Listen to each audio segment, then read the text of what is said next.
Terima kasih Anda masih menyaksikan Kompas Malam, Saudara. Lembaga Perlindungan Saksi dan Korban menerima pengajuan perlindungan terhadap David, korban penganiayaan yang dilakukan oleh anak pejabat pajak. Ketua LPSK Hasto Atmojo menyebut permintaan perlindungan diajukan oleh pihak David melalui Lembaga Bantuan Hukum Ansor. Menurut LPSK, pengajuan perlindungan ditujukan terhadap David sebagai korban dan beberapa orang saksi yang mengetahui penganiayaan tersebut. Meski demikian, Saudara, LPSK belum bertemu dengan korban ataupun keluarga mengingat kondisi korban masih dalam perawatan intensif.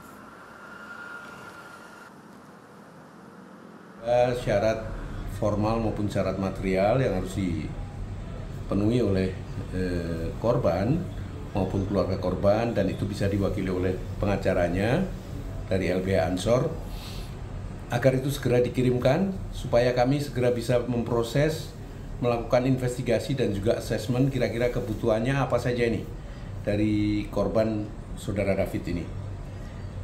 Paling tidak, kalau melihat dari cerita yang sudah kita dengar, kemungkinan kita bisa memberikan bantuan rehabilitasi medis kepada yang bersangkutan dan juga fasilitasi restitusi atau tuntutan ganti rugi kepada pelaku nantinya. Kementerian Pemberdayaan Perempuan dan Perlindungan Anak mendatangi Polres Jakarta Selatan untuk memantau penanganan kasus pidana dari Mario Dandi, Saudara. Deputi Perlindungan Khusus Anak ingin memastikan penanganan kasus pidana Mario Dandi sesuai dengan Undang-Undang Perlindungan Anak. Ia juga meminta kepolisian tidak terburu-buru dan berhati-hati dalam menangani kasus penganiayaan David.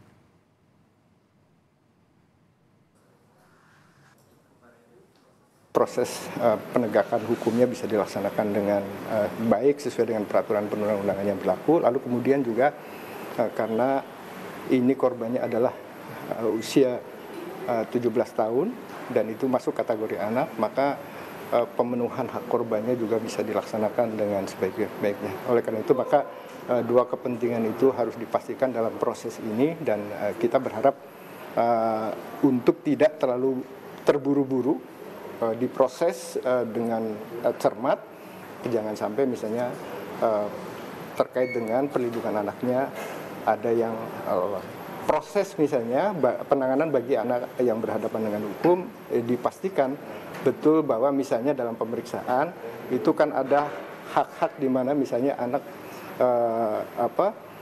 perlu sebagai saksi misalnya didampingi